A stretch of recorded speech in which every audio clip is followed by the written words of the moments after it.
Hello friends, welcome to YouTube channel. So friends, बात करते हैं उत्तर प्रदेश पुलिस भर्ती बोर्ड के द्वारा जारी की गई उत्तर प्रदेश कांस्टेबल की।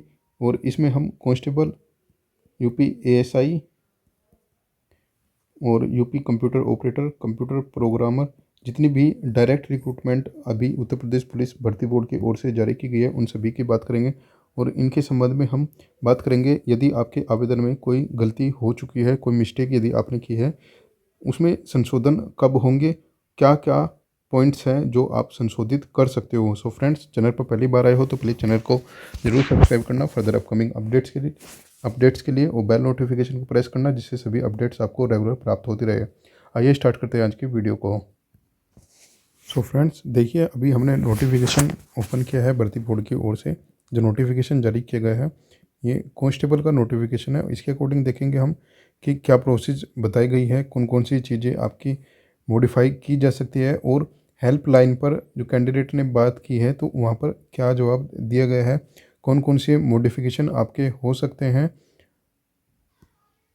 देखिए फ्रेंड्स, यहाँ पर बताया गया है, अभ्यर्थी आवश्यकता होने पर शुल्क जमा करने के उपरांत आवेदन की अंतिम तिथि के पूर्व अपना विवरण केवल एक बार संशोधित कर सकता है, परंतु वह अपने मोबाइल नंबर, ईमेल तथा आधार कार्ड में कोई संशोधन नहीं कर सकता। तो फ्रेंड्स, ये बात तो हो गई जो अभी ये पर्टिकुलर नोटिफिकेशन में यहाँ पर दी गई चीज़ें हैं।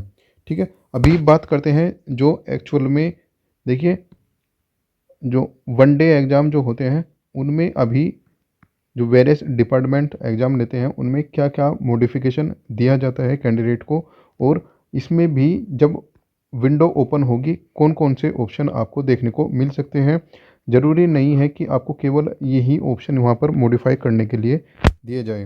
ठीक है, देखिए, स्पेशली हम बात करते हैं एसएससी या फिर रेलवे की जब रिक्रूटमेंट होती है, या फिर किसी अदर डिपार्टमेंट की ओर से जब रिक्रूटमेंट निकाली जाती है, और यदि कैंडिडेट को मॉडिफिकेशन का ऑप्शन दिया जाता है। ठीक है, इवन यदि आप यूपी पीएससी का ओटीआर वाला देखोगे, वहाँ पर भी यदि आप मॉडिफिकेशन करोगे वहाँ पर भी आपको यही चीज़ें देखने को मिल रही होगी। ठीक है, जब भी आप किसी भी रिक्रूटमेंट के लिए मॉडिफिकेशन डिटेल्स करते हो तो देखिए, ये वो डिटेल्स है, आपको इनमें कोई चेंजेस नहीं अलाउ किए जाते। आपका नाम, ठीक है, ठीक है, जो भी आपका नाम होता है उसमें कोई चेंजेस आपको अलाउ नहीं होता। ठीक है, नेम के अंदर कोई चेंजेस आपको अलाउ नहीं किया जाता। आपकी जो डीओबी होती है इसमें भी कोई चेंजेस आपको अलाउ नहीं होते।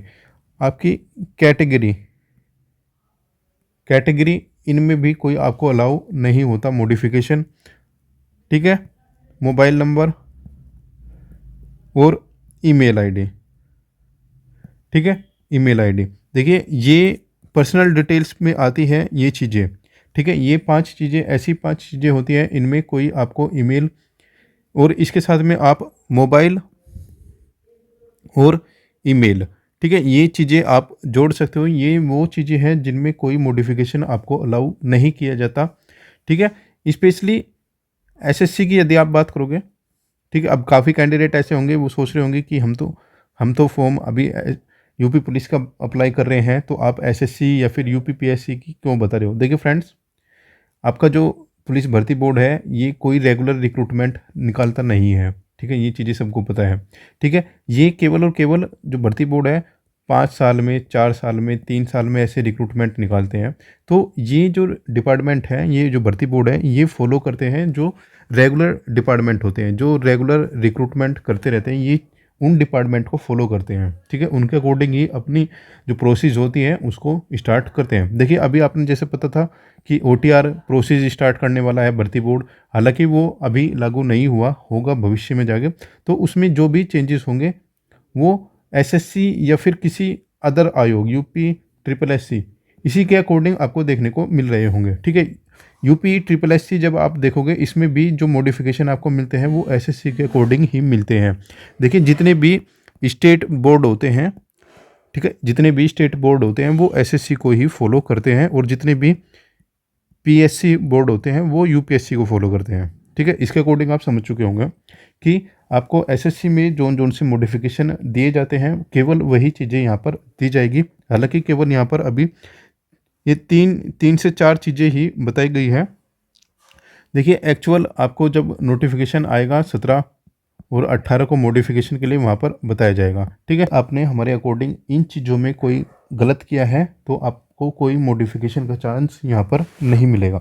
ठीक है, अब इसका सॉल्यूशन आपके लिए क्या हो सकता है। देखिए काफ़ी कैंडिडेट ऐसे हैं जो ग्रुप में भी मैसेज कर रहे हैं कि हमारे जो नाम है उसमें मिस्टेक हो चुकी है, क्या हम री रजिस्ट्रेशन कर सकते हैं या फिर नहीं। काफ़ी कैंडिडेट हैं जिनको ये प्रॉब्लम हो रही है री रजिस्ट्रेशन करने की। देखिए री रजिस्ट्रेशन आप कर सकते हो, ठीक है, री रजिस्ट्रेशन आप कर सकते हो, लेकिन आपको मोबाइल नंबर और उसमें ईमेल आईडी से, ठीक है, यदि ईमेल आईडी और मोबाइल नंबर आप चेंज करके अपना रजिस्ट्रेशन नया रजिस्ट्रेशन करते हो तो आप इसमें कर सकते हो, लेकिन आपका केवल जो फाइनल फीस सबमिट होगी उसको ही माना जाएगा।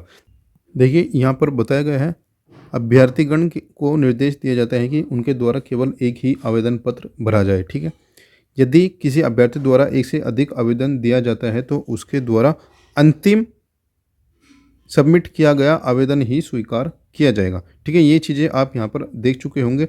यदि आपने जो फर्स्ट रजिस्ट्रेशन है आपका वो हो चुका है, उसमें फ़ी पेमेंट भी यदि कर दिया है आपने, यदि आप उसके बाद में सेकंड रजिस्ट्रेशन करते हो, सेकंड फ़ी पेमेंट करते हो तो ये आपका रिजेक्ट कर दिया जाएगा और ये आपका एक्सेप्ट यहाँ पर हो जाएगा। ठीक है फ्रेंड्स, तो जितने भी कैंडिडेट हैं जिनको कुछ डाउट था इसके रिगार्डिंग कि सेकंड रजिस्ट्रेशन हम कर सकते हैं या फिर नहीं कर सकते हैं, सेम रजिस्ट्रेशन कर सकते हो आप, सेकंड रजिस्ट्रेशन भी कर सकते हो आप अपना मोबाइल नंबर चेंज करने के बाद। यहाँ पर बताया गया है यदि एक से अधिक रजिस्ट्रेशन करते हो तो फाइनल ही आपका आवेदन यहाँ पर माना जाएगा। ठीक है, फाइनल रजिस्ट्रेशन ही आपका स्वीकार किया जाएगा। अब कुछ कैंडिडेट हैं जिनको सबसे ज़्यादा जो प्रॉब्लम हो रही है, 80% जो कैंडिडेट हैं उनको नेम के संबंध में प्रॉब्लम हो रही है। ठीक है फ्रेंड्स, अभी ग्रुप में कुछ कैंडिडेट के द्वारा कॉल किया गया था हेल्पलाइन पर, तो वहाँ पर बताया गया था कि काफ़ी कैंडिडेट ऐसे हैं जिनको नेम के संबंध में यानी कि अपने नाम को लेकर डाउट क्रिएट हो रहा है, क्योंकि वहाँ पर जो नाम है वो गलत हो चुके हैं। तो उनके द्वारा बताया गया है कि काफ़ी जो कैंडिडेट है इसके संबंध में कॉल कर रहे हैं, तो इसका निष्कारण जल्द से जल्द कर दिया जाएगा। उन्होंने समय दिया है कुछ वेट करने के लिए कि आप कुछ समय का वेट कीजिए, वहाँ पर ये सब चीज़ें अपडेट कर दी जाएगी। अब ऐसा हो सकता है 1 या फिर 2 दिन के बाद आपको भर्ती बोर्ड की वेबसाइट पर कोई नोटिस देखने को मिल सकता है इसके संबंध में कि यदि आपके नाम में कोई गलती है तो आप उसमें क्या कर सकते हो। ठीक है, देखिए फ्रेंड्स, आज 8 तारीख हो चुकी है। यदि 10 तारीख या फिर 11 तारीख तक इसके संबंध में कोई अपडेट भर्ती बोर्ड की वेबसाइट पर या फिर आपको हेल्पलाइन के माध्यम से दी जाती है, यदि आप कॉल कीजिएगा हेल्पलाइन के माध्यम से कोई अपडेट दी जाती है तो ठीक है, अदरवाइज़ इसमें आप सेकंड रजिस्ट्रेशन कीजिए और अपना फॉर्म कंप्लीट करिए, क्योंकि यदि इस नोटिफिकेशन के अकॉर्डिंग मॉडिफिकेशन किया जाता है तो इसमें बताया गया है नाम के अकॉर्डिंग कोई मॉडिफिकेशन नहीं, ईमेल आईडी और मोबाइल नंबर के अकॉर्डिंग नहीं दिया जाएगा। ठीक है, और रही बात यदि इस कमीशन को या फिर UPSSC को और जो मॉडिफिकेशन की प्रोसेस होती है, दो एक्चुअल मॉडिफिकेशन की प्रोसेस होती है वो यही होती है कि आपका जो बेसिक डिटेल्स है उसमें कोई भी करेक्शन नहीं होता। किसी भी कंपटीशन में यदि आपने कोई फॉर्म आज से पहले अप्लाई किया है, SSC GD का भी आपने अप्लाई किया होगा, तो आपने जब रजिस्ट्रेशन किया होगा वहाँ पर फर्स्ट पेज जो होता है बेसिक डिटेल का, उसमें ये सब चीज़ें लिखी हुई होती है कि मॉडिफिकेशन फर्स्ट सेक्शन में अलाउ नहीं होता। ठीक है, सो फ्रेंड्स, मॉडिफिकेशन में यदि आप में स्पेशली आपके नाम में कोई गलत है तो आप बेटर रहेगा कि आप 2 दिन वेट करने के बाद यदि कोई इसके संबंध में कोई नोटिस जारी होता है तो ठीक है, अदरवाइज़ आप अपना सेकंड रजिस्ट्रेशन करके आप अपना न्यू रजिस्ट्रेशन कीजिए, नया आवेदन आप कर सकते हो। ठीक है, देखिए हम ये नहीं कहेंगे कि आप 18 तारीख तक या 17 तारीख तक वेट कीजिए नाम करेक्शन होगा या नहीं होगा, क्योंकि नाम एक बेसिक डिटेल है, उसके आधार पर ही आपका आगे चयन होना है, तो उसमें पॉसिबिलिटीज़ कम है कि नाम वहाँ पर चेंज करने का मौका दिया जाएगा। ठीक है, सो फ्रेंड्स, ये काफ़ी डाउट्स हो रहे थे कैंडिडेट के द्वारा कि नाम चेंज होगा या फिर नहीं होगा, तो इसका सॉल्यूशन आपको बता दिया गया है हमारे द्वारा। अब आपको 2 दिन वेट करना होगा। 2 दिन तक यदि कोई अपडेट वेबसाइट पर आती है तो ठीक है, अदरवाइज़ आपको सेकंड रजिस्ट्रेशन करना होगा। और जितने भी कैंडिडेट को ये डाउट हो रहा है, प्लीज़ आप एक बार हेल्पलाइन पर कॉल ज़रूर कीजिए, वहाँ पर आप संपर्क कीजिए, कि उनको बताइए कि ये प्रॉब्लम हो रही है। ठीक है? सो फ्रेंड्स, मिलते हैं नेक्स्ट वीडियो में नेक्स्ट अपडेट के साथ। चैनल पर पहली बार आए हो तो प्लीज़ चैनल को जरूर सब्सक्राइब कीजिए फर्दर अपकमिंग अपडेट्स के लिए, और बेल नोटिफिकेशन को प्रेस करना, जिससे सभी अपडेट्स आपको प्राप्त होती रहे।